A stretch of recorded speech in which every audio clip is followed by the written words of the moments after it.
Rádio Rio de Janeiro, a emissora da Fraternidade, passa a apresentar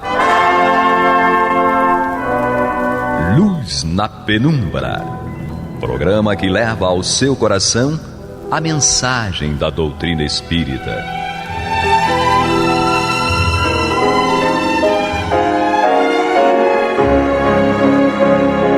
E com vocês, João Batista, para o estudo de O Livro dos Espíritos, da obra codificada por Allan Kardec. Papai do céu nos guarde, nos abençoe. Louvado seja nosso Senhor Jesus Cristo. E que possamos fazer do tempo esta dádiva que a todos nós é dada de maneira igual, um recurso a mais, para que a nossa caminhada seja cada dia mais firme e consistente na conquista dos valores morais que nos levarão à verdadeira felicidade. Hoje temos aqui conosco Guilhermina. Que bom estarmos juntos de novo. Temos Américo Nunes. Olá, queridos irmãos, queridas irmãs, membros dessa grande rádio, a Rádio Rio de Janeiro. Sejam todos bem-vindos a mais um Luz na Penumbra. E Leir Storti. Queridos irmãos, queridos amigos, ouvintes, que haja paz e harmonia nos lares de todos. Recomendamos que leiam, estudem, conversem, perguntem. É necessário conhecer a doutrina da nossa realidade para vivermos aqui de forma equilibrada. Que haja paz para todos. Leir é o grande divulgador de Kardec. Nós sabemos que a doutrina dos espíritos, mas sem Kardec ela não existiria. Não é? Então, na pergunta que nós vamos estudar hoje, as perguntas 126 e 127, na tradução de Evandro Noleto Bezerra. E vamos começar com o Leir, com a pergunta 126. Os espíritos que chegaram ao grau supremo da perfeição, depois de terem passado pelo mal, aos olhos de Deus, têm menos mérito do que os outros? Muito importante essa pergunta que precisamos abri-la um pouco. O instrutor respondeu ao professor: Deus contempla os transviados com o mesmo olhar e os ama a todos com o mesmo coração. Eles são chamados maus porque sucumbiram. Antes não eram mais que simples espíritos. Então, queridos amigos, a pergunta nos leva a um pensamento, e eu, como disse no quadro anterior, eu coloco o meu testemunho. Aqueles que depois de terem passado pelo mal, porque o mal não é uma fatalidade, não tem que acontecer. Já é entendido por todos que é uma opção pelo filho descuidado na escola sublime, que nos cobra o aprendizado, num descuido, em uma desatenção, fiz algo, desejei algo, pratiquei algo contrário aos ensinamentos a que estou obrigado a pautar. Então, nós poderemos, nós, eu, vocês, aqueles que estão vivendo ou já viveram com os seus erros, teremos mérito semelhante aos nossos irmãos, os outros espíritos, que não precisaram passar pelo mal e alcançar o grau da perfeição? Entenda-se grau da perfeição, num comparativo figurado, a expressão, o grau angélico, que representa para nós o Mestre querido, nosso Senhor Jesus. Então, entende-se que alcançar essa graduação, primeiro pensamento, é imposta. Todos têm que conquistar esse título de perfeição. Ninguém vai ficar sem alcançar isso. É questão apenas de tempo que cada um vai fazer a sua própria caminhada. Então, a resposta do instrutor: Deus contempla a esses, ele chamou de transviados, vamos chamar de equivocados, porque para o Pai não existem filhos maus, mas apenas confusos e equivocados. Ele contempla com o mesmo olhar e diz que os ama. Então nos reportamos à questão número 1 que foi orientada. Deus é o Espírito Supremo de toda a criação. Essa frase indica que Ele é a perfeição suprema, mas indica que também Ele é o amor supremo. Então, impossível pensar que cada um de nós seremos tratados de forma diferente. É uma alegria ímpar, o que nos leva a querer, a desejar cada vez mais, vencer cada dia, cada imperfeição e prosseguir. A meta é alcançar a perfeição. Não faça por menos. Tem que ser o seu objetivo. Américo. Sem dúvida nenhuma, todos nós, né, como nosso irmão falou e como está aqui no nosso livro, né, todos nós fomos criados simples e ignorantes. Então, essa pergunta, né, que chegaram ao grau supremo da perfeição depois de terem passado para o mal, praticamente abarca todos nós. Praticamente todos estamos nessa. Então, se Deus não amasse esses filhos que acabam passando pela feira do mal, estaríamos todos fritos. Todos. Cabe a carapuça. Cabe a carapuça em todos nós. Qual de nós não passou pelo mal em algum momento? Aliás, qual de nós ainda não vivencia em alguns momentos da nossa vida essa passagem pelo mal? Porque algumas vezes a gente acha que o mal é absoluto. No programa da semana passada, nossa irmã estava falando aqui com a gente, no Luz da Penumbra, justamente isso. Que nós não temos o bem ou o mal absolutamente em nós. Não há ninguém absolutamente mal, absolutamente bom. Primeiro, quando se fala mal, né, a gente tem que entender que estar no mal é um momento transitório da nossa vida em que nós ainda não aprendemos o que é correto, que é fazer o bem, né? Isso é o importante. A meta, como o nosso irmão Lei falou, é chegar ao bem. Essa é a meta de todos nós. Então, passar pelo mal é estar momentaneamente fora desse nosso caminho correto, que é o bem. Esse é o primeiro ponto. Segundo ponto, não há ninguém, como eu falei, que seja bom ou mal o tempo todo. Ainda que a gente considere esse termo mal, não há. O que há são momentos na nossa vida, são estágios ali intermediários, e todos nós passamos por isso. Ora, nós fazemos coisas boas, ora, nós fazemos coisas ruins. Ora, nós fazemos coisas ruins e percebemos. Ora, nós fazemos coisas ruins e sequer percebemos. Então, o alerta que eu queria dar hoje para mim, para nós que aqui estamos, para todos os ouvintes, é que pelo menos a gente comece a perceber isso. Prestar atenção. Nem sempre a gente consegue, de uma hora para outra, mudar o que a gente quer. O apóstolo Paulo já dizia, né, que o mal que eu não quero fazer, às vezes eu faço, e o bem que eu quero fazer, às vezes eu não faço. Olha só, Paulo de Tarso falando isso. Imagine nós, né? Espíritos aqui, formiguinhas, né? Aliás, Chico Xavier era formiguinha, a gente é o quê? Deve ter um animal aí menorzinho do que a formiguinha. Olha!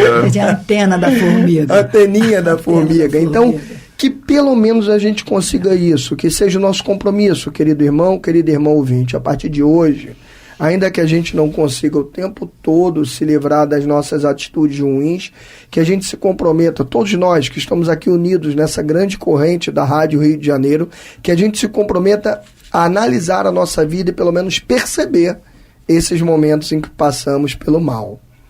Essa proposta que o Américo está trazendo faz lembrar muito a de uma amiga, há muito tempo não vejo, Narci de Castro Souza, que ela, dirigindo uma reunião de estudos de evangelho, ela fazia a seguinte sugestão para todo mundo que participava: vamos a cada dia exercitar um determinado aprendizado. Ela colocava na agenda, que a reunião era dirigida por ela uma vez por semana, né? Então ela dizia: na segunda-feira vamos exercitar a paciência. Na terça-feira, vamos exercitar a boa vontade. Vamos, na quarta-feira, exercitar a disposição para o trabalho. E ia colocando, assim, diversos pontos. Na semana seguinte, o pessoal fala assim, poxa, no dia que eu fui exercitar a paciência, aconteceu isso, aconteceu aquilo, aconteceu aquilo. Você perdeu a paciência? Perdi. Não perdeu, não. Por quê? Só perde quem tem não perde. Mas é interessante que... Ainda não achou, né? Não, mas o divertido da coisa é que o trabalho que ela fazia, realmente, ela chamava o grupo, que é um grupo de senhoras que frequentavam a reunião à tarde, no centro, que era o horário que elas poderiam ir, em hora que as crianças estavam na escola, aquele negócio todo. E é interessante que eram as formiguinhas. E eram pessoas que trabalhavam muito pela caridade, pela boa vontade, pela tolerância. São pessoas, assim, espetaculares. Então, desculpa, estou falando de gente que eu conhecia 40 anos atrás, viu? Tá. Vai entregar a idade, meu irmão. Tranquilo, tem 71. Tranquilo. Criança, né, Lê? Criança. Eu sou menino. O Lei tá ali do lado dele preocupado que se essa pergunta não vai chegar a todos. Né? Mas chega sempre. Guilhermina. Eu queria só fazer um comentário rápido, que a resposta, para variar, tem a ver com tudo aquilo que a gente vem conversando nos últimos programas. Kardec pergunta se Deus teria menos mérito, veria menos mérito naqueles que passaram pelo mal. E aí a resposta do Espírito é: Deus contempla todo mundo do mesmo jeito e ama todo mundo do mesmo jeito. Se não fosse assim, não teria nos dado o livre-arbítrio e não teria nos dado a possibilidade de refletir e voltar atrás, corrigir e continuar caminhando. E aí são chamados maus porque sucumbiram, mas toca a vida. Antes era mais do que simples espíritos, como todos nós. Então, isso vale para todos nós. Aí nós vamos ao Evangelho e nos lembramos da parábola do filho pródigo.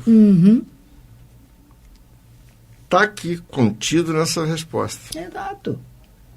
Errou, corrigiu, pensou, refletiu, toca a vida.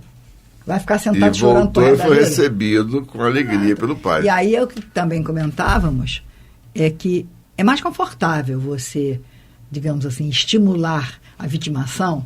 Eu sou terrível, eu sou muito mal, eu não deveria ter feito. Não faz nada para melhorar, né? Então, quem faz isso já resolveu o seu problema, exato, né? Que fala assim, como eu sou mal, eu sou... E aí pronto, já é. E continua, não faz nada para começar a sacudir e caminhar. E não tomar de responsabilidade. Exatamente, toca a vida, bicho, vambora. Então vamos à nossa vinheta. Você está ouvindo pela Rádio Rio de Janeiro o programa Luz na Penumbra, com o estudo de O Livro dos Espíritos, na apresentação de João Batista.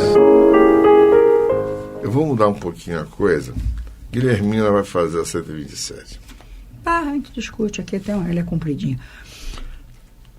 Os espíritos são criados iguais quanto às faculdades intelectuais? Isso é interessante.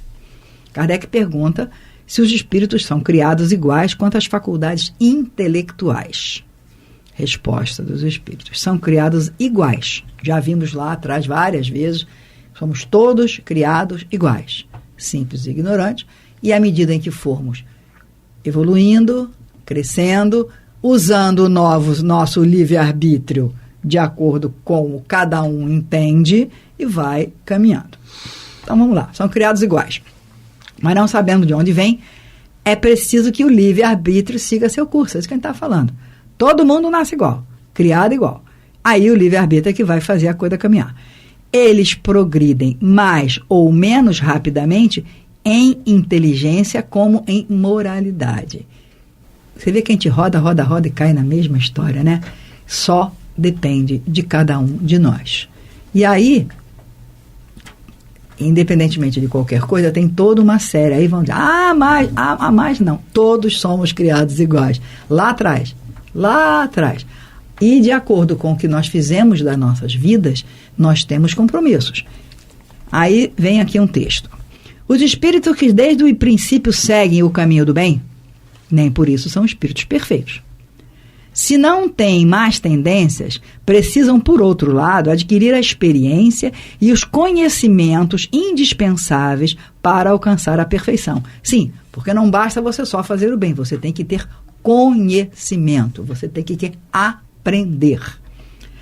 Podemos compará-los a crianças que, seja qual for a bondade de seus instintos naturais, precisam desenvolver-se e esclarecer-se e não chegam sem a transição da infância à idade madura. Senão, você já sairia uma criança intelectualizada, nascida com diploma na mão, pronta para fazer qualquer tipo de atividade. Não, ele tem que passar por todas as etapas de conhecimento. Simplesmente, assim como temos homens que são bons e outros que são maus desde a infância, também há espíritos que são bons ou maus desde o princípio. Com a diferença capital de que a criança tem instintos já inteiramente formados, ao passo que o espírito, na sua formação, não é mau nem bom. Tem todas as tendências e toma uma ou outra direção por efeito do seu livre-arbítrio. Então, vamos de novo lembrar, quando somos criados por Deus, zerado.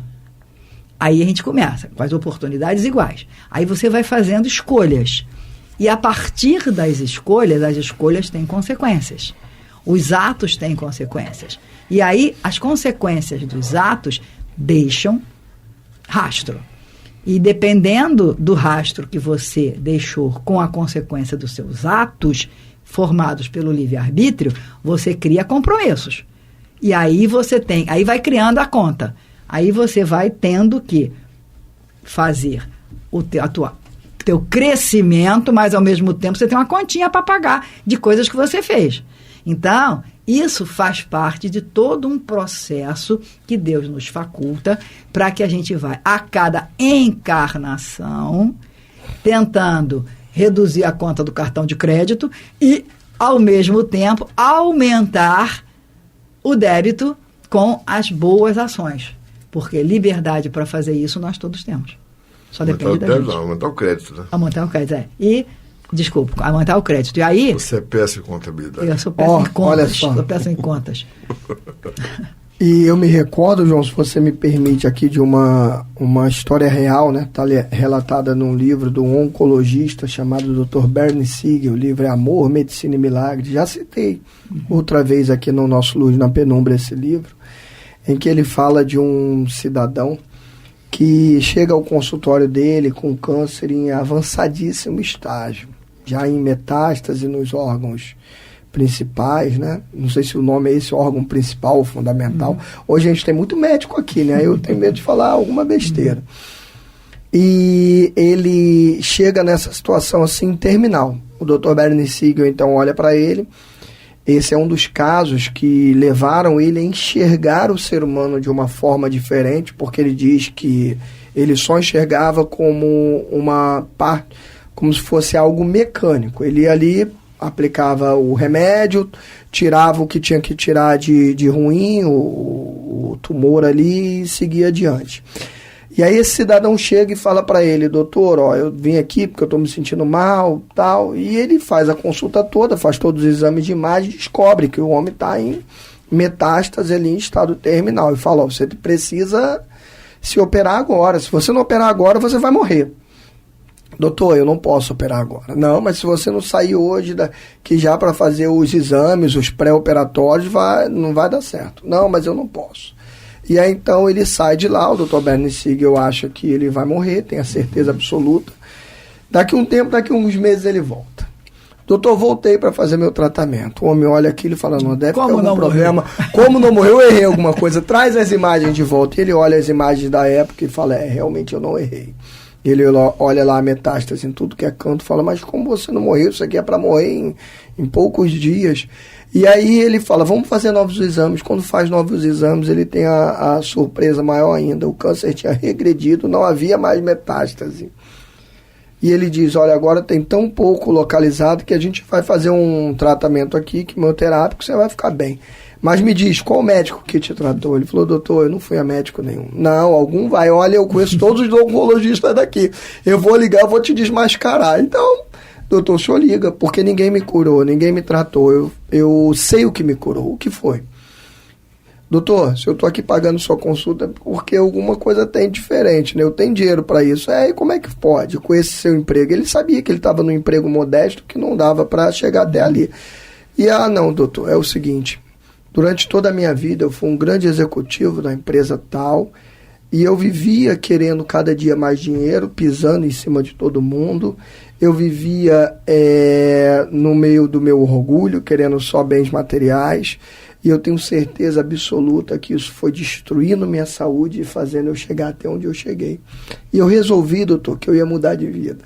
Que eu ia arrumar um emprego simples, ia passar a ter mais tempo para ajudar as pessoas e ser um ser humano diferente. Eu tinha certeza absoluta que depois disso a minha vida ia mudar. E eu sabia que eu ia ficar curado, doutor, eu não ia morrer. E aí o doutor olha para ele e começa a despertar para essa dimensão espiritual. E por que eu trouxe essa história hoje, onde nós estamos falando sobre a evolução do espírito? Porque muitas das vezes a promessa que nos fazem é que quando a gente vira um ser humano melhor, a gente vai vir lá na frente, vai ser recebido diferente no plano espiritual, ou vai ter uma próxima vida. Não, meus irmãos. É agora. A gente começou a mudar para melhor a partir do exato momento em que a gente começa a mudar, perder os nossos vícios, tentar, como a nossa irmã Guilhermina falou, assumir a responsabilidade de ser uma pessoa melhor, imediatamente a gente colhe os frutos positivos disso. Então, eu queria dar um recado para todos vocês, que é o recado que eu todo dia leio para poder ver se eu não esqueço, que vale a pena ser bom, que o resultado não é no futuro, o resultado é imediato. Quando a gente muda, imediatamente a gente sente o efeito dessa nossa mudança. Você pode ser mais feliz, não é? Passa a ser mais Leir. Emoções melhores que se vive a cada dia, a partir do momento em que você muda, reforma a sua personalidade. Né? Mas voltando aqui à pergunta, o professor pergunta se os espíritos são criados iguais. Então, a expressão nos leva à origem dos primeiros nascimentos, aos tempos das selvas primitivas. Os espíritos não sabiam falar, nem pensar, nem escrever, gruíam, né? Então, aquela ponta não havia intelectualidade. Então, a resposta está muito bem colocada, eles são criados iguais. Mas a questão da inteligência e do sentimento, o amor em si, as emoções, tudo isso entendemos hoje que isso já veio gravado na consciência do filho espiritual.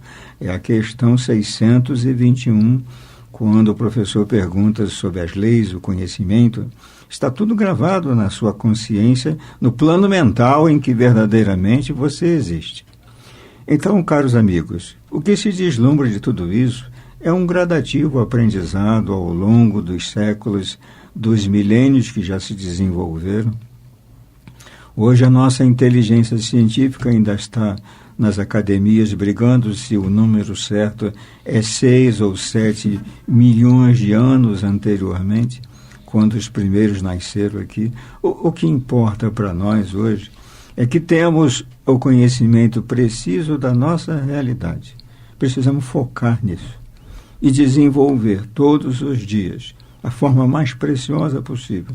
Desenvolva o seu pensamento, analisa, pensa, raciocina, não siga a ideia de ninguém.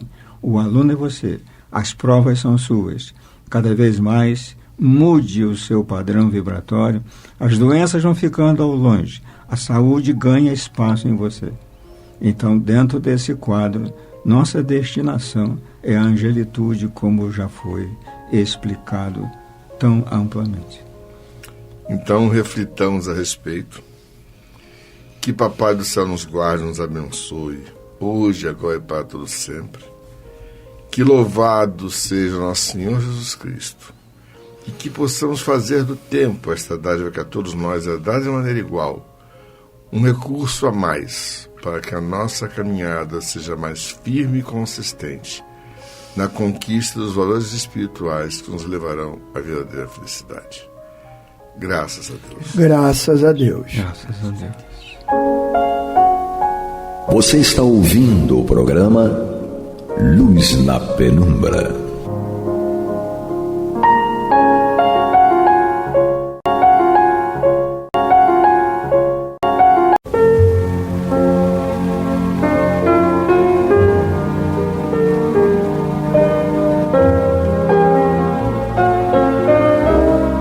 A Rádio Rio de Janeiro está levando ao seu lar e ao seu coração a mensagem consoladora da doutrina espírita, através do programa Luz na Penumbra.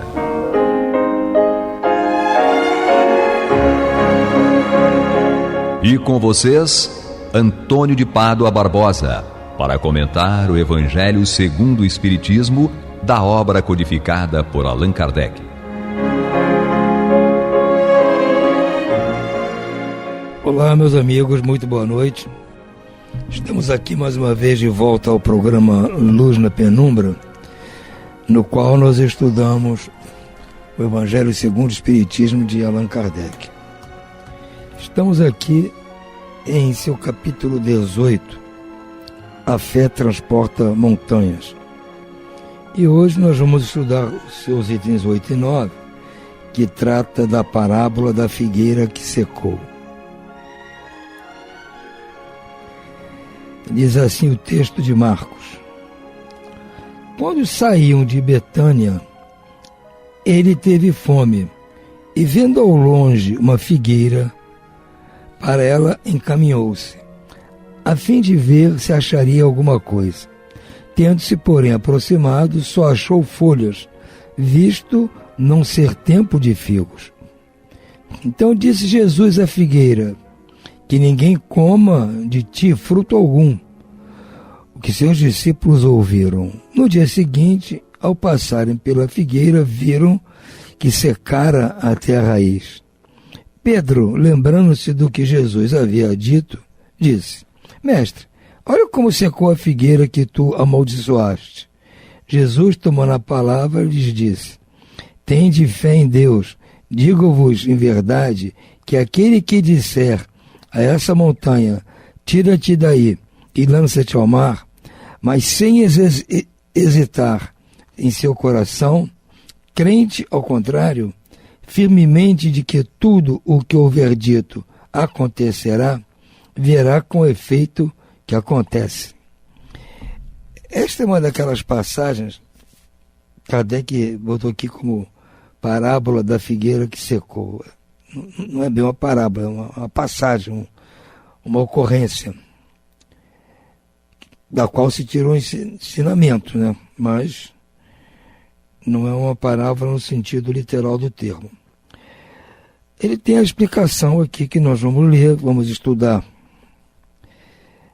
Diz assim, Allan Kardec: a figueira que secou é o símbolo das pessoas que apenas aparentam propensão para o bem, mas que em realidade nada produzem de bom. Dos oradores que têm mais brilho do que solidez. Suas palavras trazem o verniz superficial, de modo que agradam aos ouvidos, sem, no entanto, revelarem, quando perscrutadas, algo de substancial para o coração. Depois de proferidas, é de perguntar-se que proveito tiram delas os que as escutam. Simboliza também todos aqueles que, tendo meios de ser úteis, não o são. Todas as utopias, todos os sistemas vazios, todas as doutrinas sem base sólida. O que falta, na maioria das vezes, é a verdadeira fé, a fé produtiva, a fé que abala as fibras do coração. Numa palavra, a fé que transporta montanhas. São árvores cobertas de folhas, mas carentes de frutos. E por isso que Jesus as condena à esterilidade, porque dia virá em que se acharão secas até a raiz.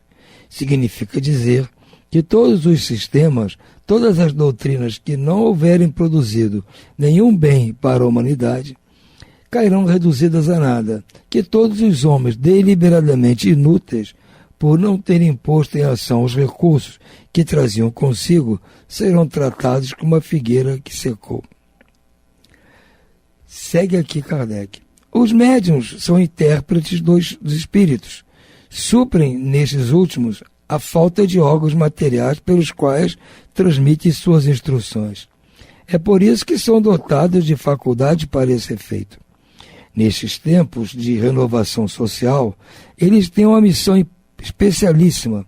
São árvores que devem fornecer alimento espiritual a seus irmãos. Multiplicam-se em número para que o alimento seja abundante. Existem em toda parte, em todos os países, em todas as classes da sociedade, entre os ricos e os pobres, entre os grandes e os pequenos, a fim de que não haja deserdados em nenhum ponto e a fim de provar aos homens que todos são chamados. Se, porém, eles desviam do objetivo providencial a preciosa faculdade que lhes foi concedida, se a empregam em coisas fúteis ou prejudiciais, se a põem a serviço dos interesses mundanos, se em vez de frutos salutares dão maus frutos, se recusam a utilizá-la em benefício dos outros, se não tiram nenhum proveito dela para si mesmos, melhorando-se, são como a figueira estéril. Deus lhes retirará um dom que se tornou inútil em suas mãos. As sementes que não sabem fazer frutificar, deixando que se tornem vítimas dos espíritos maus. Vamos entender aqui uma coisa. É claro que Jesus, quando dava algum ensinamento, primeiramente o ensinamento era para aquele povo que o estava ouvindo. Os hebreus, os descendentes de Abraão, o povo escolhido, o povo que teve por missão trazer a nós, demais habitantes do planeta, as verdades espirituais, a crença em Deus único, a crença de que Deus não faz barganha, a crença de que Deus é misericordioso, justo, bom, etc, etc, que Deus é Pai. Tudo isso eles vieram com esta missão. É claro que ao longo do tempo eles foram se perdendo, que é muito natural, acontece com todos nós. Então Jesus volta justamente para falar para eles, recordar-lhes dos compromissos que eles tinham, avivar-lhes a lembrança dos ensinamentos que foram passados para eles darem prosseguimento a isso. É claro que, além desses discursos do Cristo, em todos os ensinamentos, não só este da figueira, todos eles, falando primeiramente para eles enfiavam a carapuça porque sabiam que era com eles. Mas serve para sempre. Não serve só para o povo hebreu. Serve para todos os povos. Para todos. A palavra de Deus veio para todos. É claro que eles foram os primeiros convidados. Como conta aquela parábola do festim das bodas. Mais ou menos como fala a parábola dos trabalhadores da última hora. Jesus está falando com eles, referindo-se a eles, os ensinamentos, tudo isso. Mas vale para nós hoje em dia. Nós podemos simplesmente ajustar, atualizar o ensinamento para hoje e cai como uma luva. Foi o que Allan Kardec fez. Esse ensinamento foi dado para os hebreus, mas para nós não faria tanto sentido. Para nós, o povão em geral, os outros todos, os gentios, né? Os outros chamados que depois, como os hebreus recusaram o convite para a festa do casamento do filho do rei, o rei mandou o convite para todo mundo. Então é o que Kardec está fazendo, pegando o convite e repassando para nós. Ó, todo mundo está convidado. Então está explicando aqui que essas missões que um povo tem, as pessoas também têm individualmente essa mesma missão. Vale para o coletivo, para a nação, para o povo, mas vale para cada um, independente do povo. Como eu disse aqui, independente se é rico, se é pobre, se é da nacionalidade tal ou qual, se é grande, pequeno, não importa. Em qual parte do mundo esteja, o ensinamento é para todos. O convite agora é geral, é para todos. Então, ele trata disso agora, falando daqueles que têm a sua missão para espalhar essa boa nova, espalhar o evangelho. Ainda mais aqueles que têm essa missão de espalhar a palavra dada pelos espíritos, que são os médiuns, são os intermediários dos espíritos e nós. Então, Kardec adaptou muito bem o sentido dessa passagem com esse ensinamento do Cristo para todos nós. Então, está fechado o assunto aqui pela palavra de Kardec. Aquelas pessoas que recebem algum talento, vale também para a parábola dos talentos, mais uma parábola que corrobora com isso. Recebemos cada um nossos talentos para usar o talento em benefício de quem mandou. O talento foi dado pelo dono das terras, pelo Senhor. Então nós temos que trabalhar o talento e, quando ele chamar para conferir, entregar a ele o fruto do rendimento daqueles talentos. Essa é a ideia. Então cada um de nós recebe a sua missão aqui. Falando especificamente para nós aqui, espíritas. Uns são médiuns, diretamente recebem as instruções dos espíritos. Outros são oradores, palestrantes, divulgadores.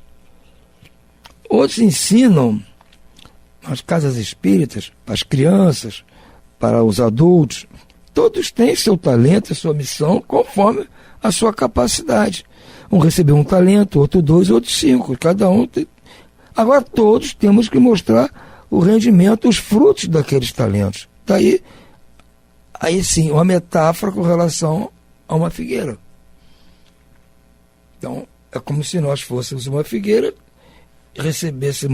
fôssemos uma sementinha, crescemos, viramos uma figueira, que para crescer usou a luz do sol, usou a água da chuva, usou os produtos químicos do solo para crescer. Tudo isso dado por Deus, crescemos. Então Deus quer em troca que nós retribuamos, dando frutos doces, saborosos para o povo. Aí nós não damos. Ou damos errado. Ficamos só para nós, damos só para meia dúzia de amigos. Então, não estamos cumprindo a missão que nos foi dada. O que vai se fazer? Aí, seca você, porque você não está cumprindo, passa a missão para outro. Vai ter sempre gente de boa vontade para topar a missão. Já que você não está dando conta, então, para aí. Porque foi na parábola dos talentos é feito com aquele que tinha um talento só. Enterrou o talento, não produziu, não arriscou, não investiu, não fez nada. Quando foi se dar conta com o dono lá do terreno, não. Enterrou, então você não fez bom uso, me dá de volta aqui e você fica sem nada. Vou dar para aquele que trabalhou mais, aquele que sabe fazer. Então a ideia basicamente é a mesma. Todas essas parábolas, mais nessa passagem da figueira, a ideia é a mesma para nós agora. Agora, pensando melhor, esta história da figueira tem uma outra interpretação mais direta para o povo hebreu. E quem nos traz muito bem esta interpretação é aquele grande palestrante espírita Haroldo Dutra Dias. Ele tem palestras, está disponível no YouTube. Para quem quiser ver, é só botar lá na pesquisa. História da figueira que secou, Haroldo Dutra Dias. Vai aparecer lá, vocês assistam o vídeo. Ele explica perfeitamente como isso se refere especificamente ao povo hebreu. E eles que estavam com Jesus entenderam que era com eles a história. Mas como o povo hebreu daquele tempo não está mais aqui hoje são outros, então vale para todo mundo aqui, mas individualmente. Né? Cada um tem a sua missão, cada um é uma figueira.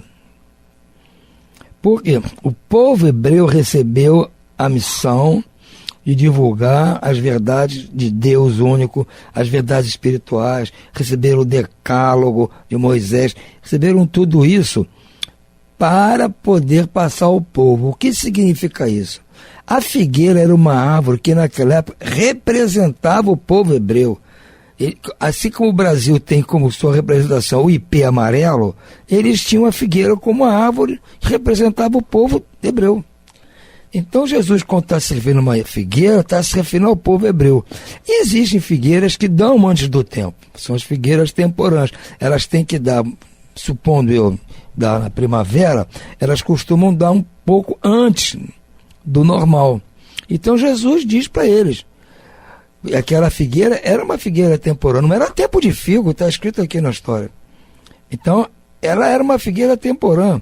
Era para dar figos antes dos outros. Por quê? Como o povo hebreu recebeu as instruções antes de todo mundo, eles foram com a figueira temporã. Tinham que começar a dar frutos para os outros antes. Tinham que pegar os ensinamentos, são os frutos, e passar para os outros povos. Não fizeram isso. Não fizeram. Estavam desde Abraão, são 2.000 anos aproximadamente, antes do Cristo, e passando por Moisés, 1.200 anos antes, os outros profetas, 500, 600 anos antes de Cristo, e não passaram para diante a história. Ficaram por isso mesmo. Quer dizer, o rei mandou convite para a festa do casamento do filho. Eles nem deram bola. Então aqui Jesus está dizendo, vocês não aproveitam, vocês secam, vou passar para outros. Aí, da mesma maneira que o convite para a festa, o rei mandou chamar todo mundo, agora essa figueira secou, agora vão ver as figueiras do tempo certo, e elas é que vão ter que dar fruto. E quem são essas figueiras do tempo certo? Somos nós. E estamos aqui. Entendeu? Essa é a ideia. Então Jesus estava falando para os hebreus. Segundo a interpretação do Haroldo Dutra Dias, com a qual eu concordo plenamente. Mas não impede que Kardec trazer essa interpretação já falando de nós, figueiras de hoje.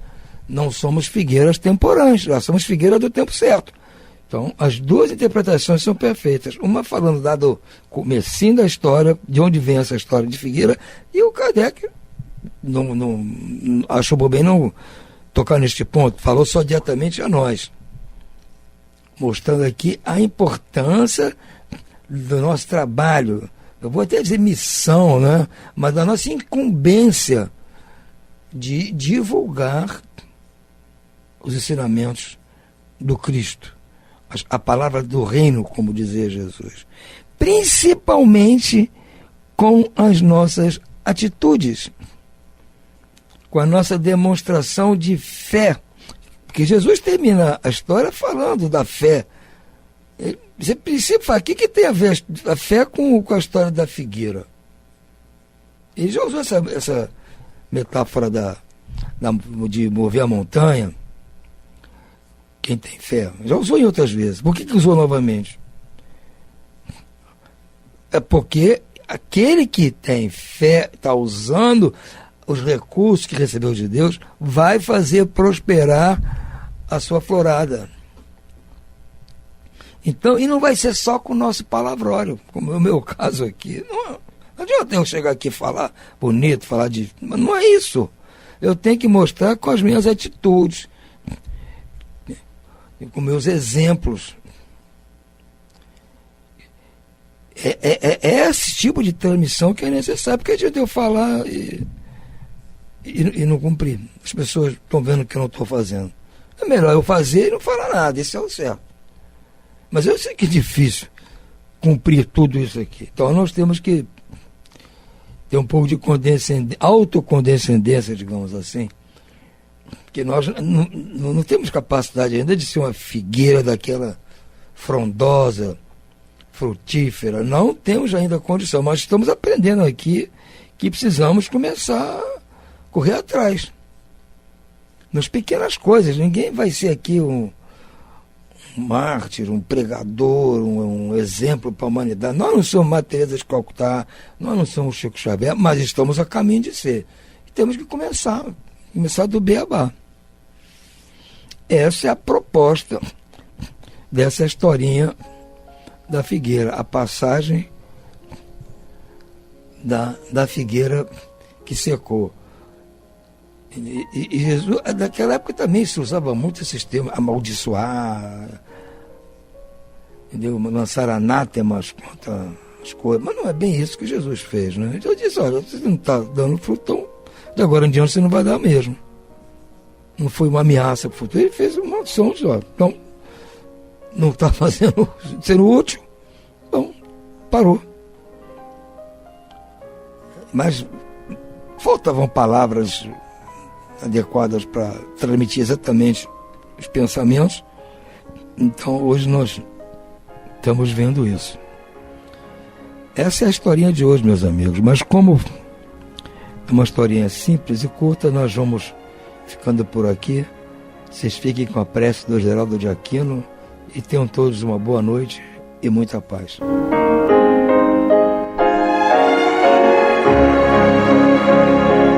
E vamos ouvir agora a prece de encerramento de nosso programa, na voz de Geraldo de Aquino. Jesus, dá-nos coragem para a luta, piedade para os insultos e misericórdia para as injustiças e ingratidões. Limpa nossa alma de inveja e ambições mesquinhas, de ódio e de vingança o nosso caminho. E que dentro em pouco, ao recolher-nos de novo ao calor do nosso leito, para que o sono nos dê a paz e o esquecimento das tristezas humanas, possamos sentir, Senhor, no mais íntimo de nosso ser, a doçura indefinível do Teu amor e a grandeza incomparável da Tua divina presença. Que assim seja.